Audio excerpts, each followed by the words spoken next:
Hey, what's up everybody? Riley here. Welcome back to the channel. Thanks for joining us today. Today I wanted to talk about some best practices for how we as worship leaders can introduce new songs to our church. Introducing new songs is fun, but it's a big responsibility. There's a lot that goes into it, and so I've done a lot of things that haven't worked, and I feel like some things that have worked, and hopefully these things that we talk about today can help you as you're considering introducing new songs to your congregation. Introduce songs you love. If at all possible, try to pick songs that you really love and that kind of burn a hole in your heart. For some of us, we're assigned songs to lead the church in, which is totally fine. But if you're assigned a song that maybe you don't love at first, take some time, get it into your heart. If it's a gospel-oriented song, if it's got some kind of singable melody, I'm sure that you can get it deep inside of you so that you can lead it with confidence. But whatever the case may be, find a song that you love, and if it's not a song that you really love at first, take some time to fall in love with that song. Introduce one new song at a time.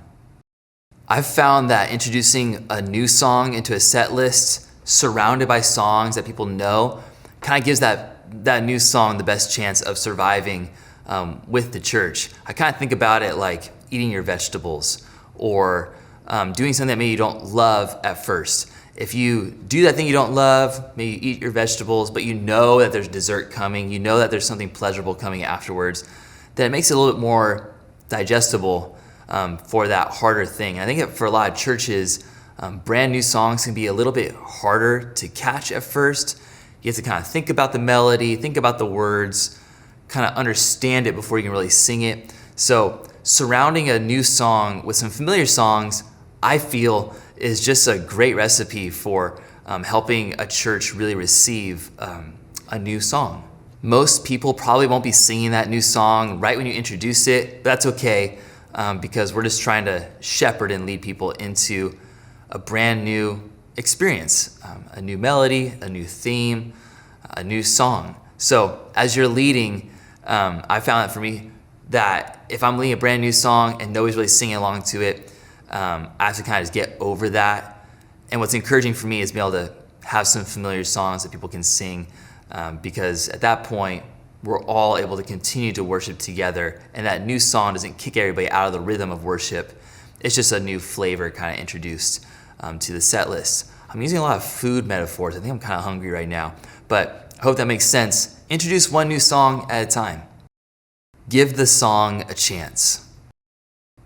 Give the new song to your team early. Memorize that song. Build a chord chart. Purchase the right MP3. Purchase the right tracks. Set it up in Ableton if you have that early. Do the groundwork that you need to do to feel really confident about that song so that this song actually has a fighting chance of surviving the rotation of songs that you introduce to your church. If we don't go into leading a new song prepared, we're gonna feel insecure. We're not gonna be able to answer questions that our band might have, and it's not gonna be a fun experience leading it. Take this one from me. Memorize your song. Do the prep work you gotta do to feel really good about introducing a new song. I try to give every song a fighting chance by putting it in the rotation for at least 3 Sundays. And this is kind of how my introduction schedule looks. I'll intro a song on one Sunday, play it again the second Sunday, the third Sunday I take it out, and the fourth Sunday I put it back in. That gives it 3 weekends of playtime. Your band has a chance to play it a couple times, the church gets a chance to hear it a few times, and you get to have a chance to lead it a few times. And by the end of those 3 Sundays, you have a really good feeling about whether or not the song is landing. So introduce it 3 times, see if that works for you, and reevaluate if that song is gonna land in the mix. But give your songs a fighting chance to survive the rotation. Cut the songs that don't work. Inevitably, there will be songs that you introduce that just don't land for whatever reason. Maybe the church isn't feeling it, maybe you're not feeling it, the band just has a hard time playing it.